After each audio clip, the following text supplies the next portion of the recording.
ଆପଣ जोटा जातीय कार्ड कथा कहते 1931 मसीहा जनगणना आधार में बर्तमान 1931 मसीहा जनगणना आधार में बर्तमान कार्यक्रम चली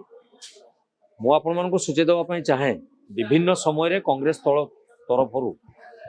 ये दाबी को उपस्थापन करा जार संख्या जेते तार भाग सेते किंतु वर्तमान सरकार केंद्र में राजनीति करुवा बीजेपी सरकार ताकू कर्णपात नकरी बेपरुआ भाव जेपरी भाव सरकार एकछत्रवाद भाव चलती संविधान को हत्या करने संगे संगे गणतंत्र को हत्या करा सी पुणी निजे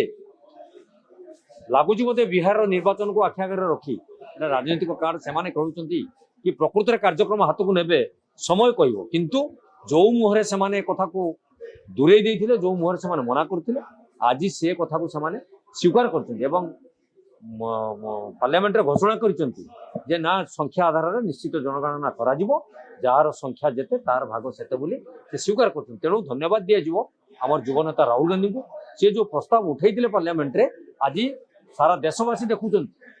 छिप पकई पुणी छिप को उठाऊ किए तार उत्तर से समय आसिले देवे ये आपन को कहला गाँ गहले एजेंसी नहीं घर घरे कोण अनुकोण प्रति गाँव में देखिए कांग्रेस एजेंसी अच्छी कौटिना कौटि गोटे लोक बाहर से कांग्रेस अच्छे बोली कहूव ताकू आजिकल जो एकछत्रवाद सरकार चली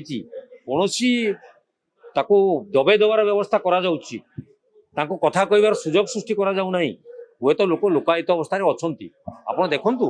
लोक मैंने जो कथा कहते कांग्रेस मुक्त भारत करियो बोली जोटा बीजेपी सरकार प्रचार करथिला आज तार प्रमाण निजे सी दे सारी एवं सी जो 56 इंच छाती देखा से 56 इंच छाती कुआड़े पड़ जाइए सी जानी पारिनी आमर जड़े लौह मानवी जहाँ को कहुला पूर्वतन प्रधानमंत्री इंदिरा गांधी जो कार्य करते जड़े महिला से लज्जित हवा कथा से कथा कहते जहाँ से जाकि बर्तमान अमेरिकार पादर स्पर्श कर जो बेपार करदे सारा भारत वर्ष को चकमा देखईदे